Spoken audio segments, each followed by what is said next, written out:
Hey, hello out there. It's February 8th, 2015, and earlier today I was watching the news and I guess the winter of Gronk. I was gonna call it the summer of Gronk, but we're still in winter. So the winter of Gronk will turn into the spring of Gronk, and then the fall of Gronk, and by the end of the summer, we'll just be all gronked out, and hopefully he'll survive. But last night he almost put a hockey puck through the ice when he tried to spike the hockey puck, and I don't know about that, man. That guy don't need too many excuses to just go off the deep end, and I don't know. Hey, to each their own. I was 25 once too,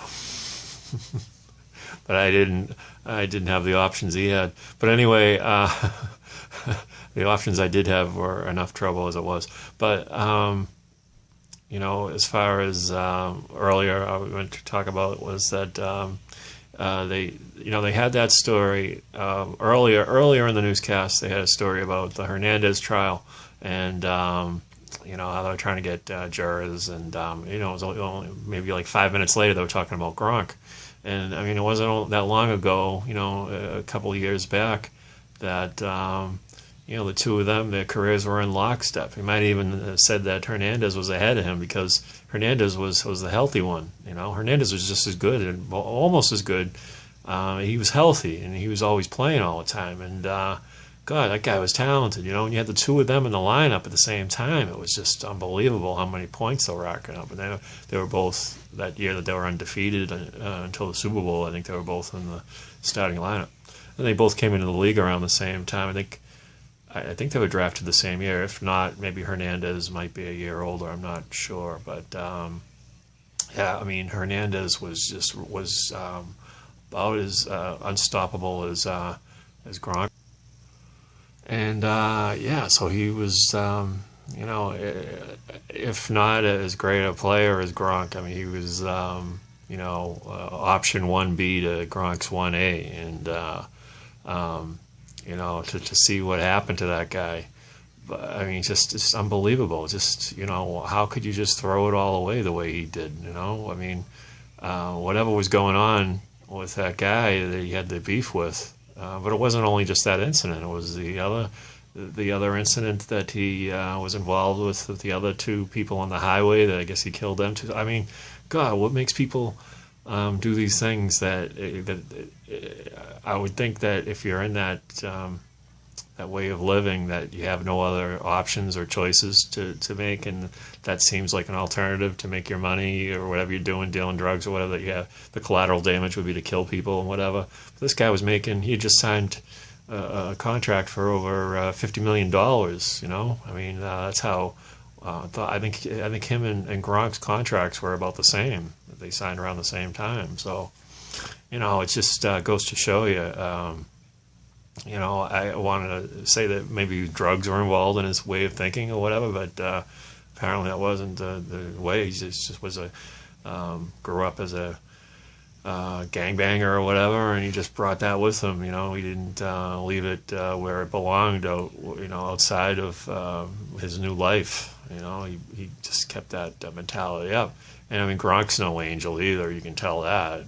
He's going to live the way he's going to live, party and do all that. But I don't think murder is going to be part of his equation. But as far as these players go, I think like Parcells had said, Bill Parcells used Coach Patriots who say they are what they are.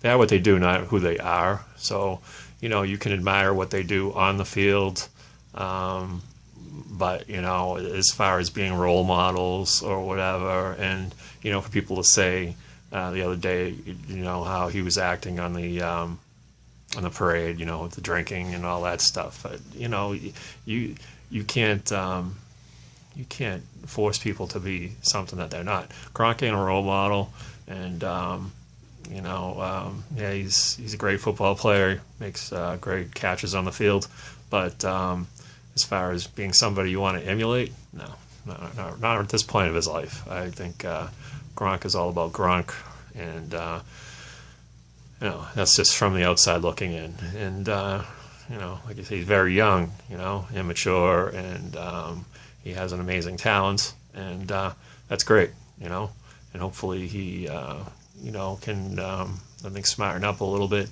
and because he's going to get hurt. I think thought he kind of learned that last year with all the injuries he was having from being out and doing what he was doing, and that wasn't helping him stay healthy, on the field. But we'll see how it all plays out. I'm not going to worry about his life. Hopefully, he's got some security with him when he goes out at night and doesn't carry a gun with him or any of that ridiculousness. These players, they seem to get in trouble despite all whatever precautions they're taking. So you just got to hope for the best that this whole partying and everything that's going to be going on won't be the death of him. And hopefully he did learn something from watching his teammate there, Aaron Hernandez, who's going to be spending the rest of his life in a bad situation and always looking over his back, and whatever was going on in his life beforehand, that he felt that he had to make an example of that of his friend there by killing him. I'm sure if he could turn back the clock, he would have made a better decision there, because ain't no as great as it is, I guess, to be considered a tough guy in jail or whatever. It ain't nothing about being a superstar outside of those confining walls and hearing the door slamming every night, and I'm sure the food isn't as good either. And I don't know. I've never been in jail, and I don't intend to experience that in my life. Life's too short. And he had the world by the balls, and he chose to just throw it all away. So that was just what I was thinking earlier. That those two segments were probably 5 minutes apart on the news, and that just the irony of the whole thing. How one guy can be on top of the world, and the other guy just literally at the bottom of existence. With nothing to look forward to. Well, all right. On that uplifting note, adios.